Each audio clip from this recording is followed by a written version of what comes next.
something else which I've seen on the bat, because he borrows a lot of my ideas, is that these covers are what? These are entry covers. They're not passive covers. And this is Muay Thai cover. This so-called extended cover. You don't fight like it. You don't try to knock guys out with it. It's something where, if we're suddenly fighting and you do something, you make an action at me, I go, whoa. I don't go, huh. This is a one I'm what? I'm moving into you at. Right. But if you suddenly throw a shot at me, fucking hell. But then I'm going to go, fucking hell. Wah, wah, wah. And I go, oh, stay boy. And that's where you get your hand fighting, like in Muay Thai, they have their hands out, or your feelers as in Tai Chi principle, but not in Tai Chi action. You know, you got your feelers out there. And off that you then work your what? Hand fighting. Hand fighting. Control. Does it make sense? Yeah. So, and that cover isn't done like this. Stop. It's done with you inside in your what? tank, yeah. In your box. So whenever if I lift my hands up, I go what? Down. Down. If I push my hands out, I go back, pull them forward. So whatever, as I go down, you see my body? Yeah. It's corresponding because it's dynamic balance. It has to do that. If it fucking goes back when I do that, I'll fall over.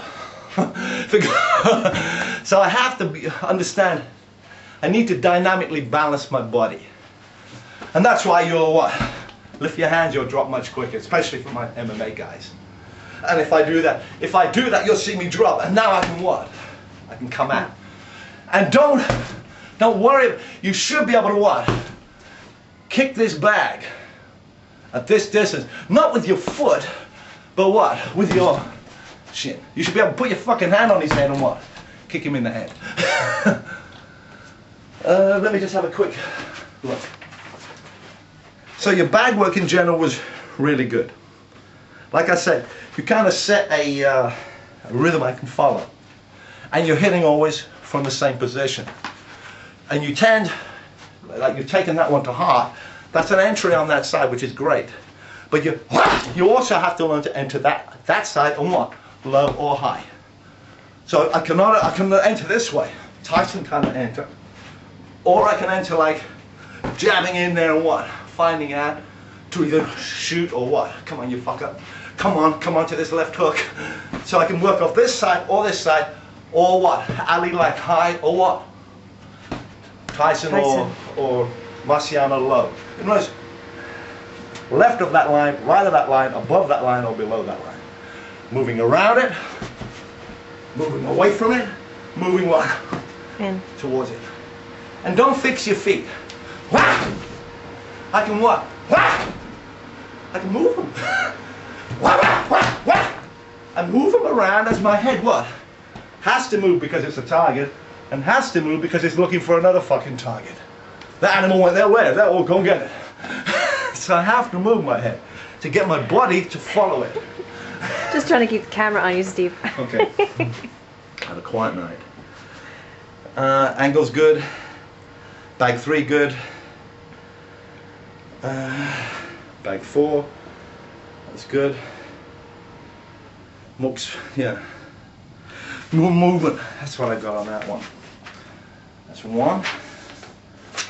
That's nothing.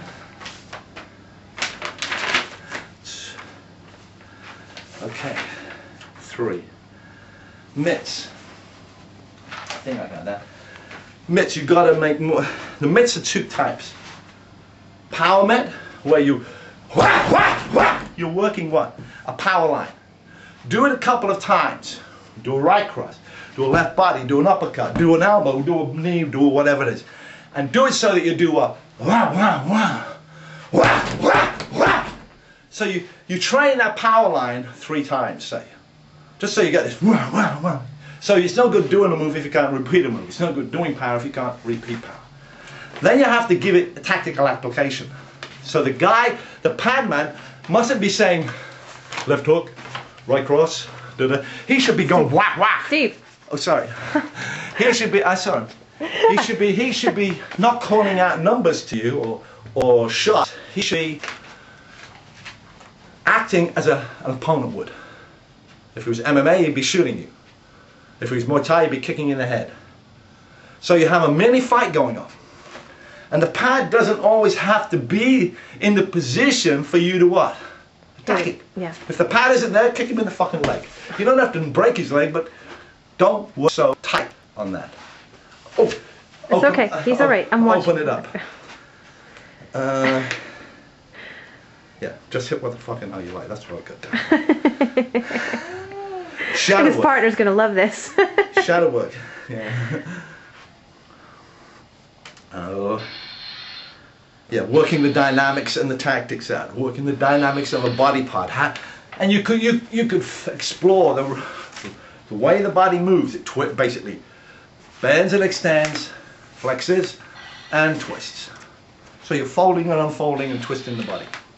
And that's what, there's another great idea, is that cracking the whip. Whips were used, not for fucking weapons, they were used to move fucking cattle. So often the whip analogy is good in a way, but bad in another, because you can't fucking hit a guy with a whip. Unless you get it really exact.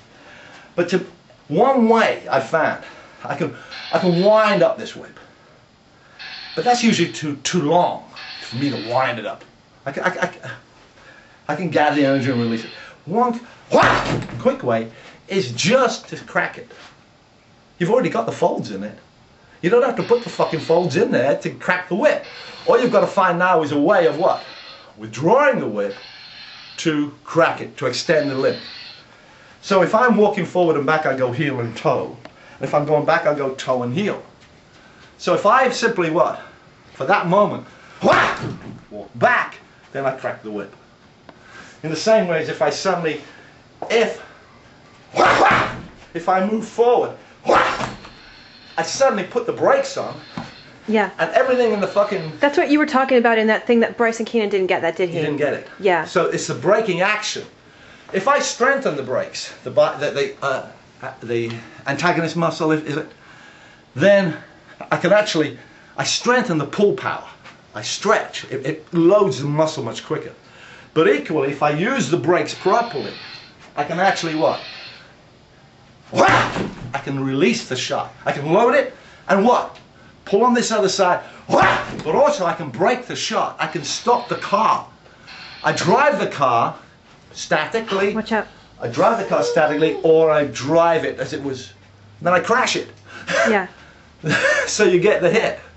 I don't know if that makes sense. But what was that? presumably you've got to be really connected up to be able to momentarily go tense like that. Yeah.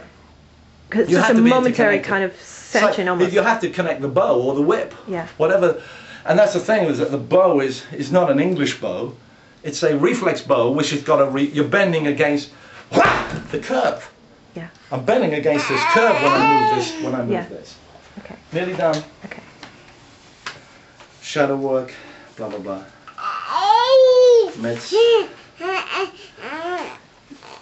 Yeah, you gotta, on that bag you gotta move more. So you gotta both hit from the static as well as from the, okay, we just have We'll come back to that one, shall we?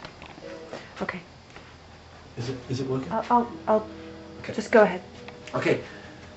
The reference to the pull, to the bicep, if you like, isn't as a break on the kick side, because the kick side, the leg is partially bent, and it's really at the end of the kick. The kick is trying to shake its way through the target, jerk its way through the target.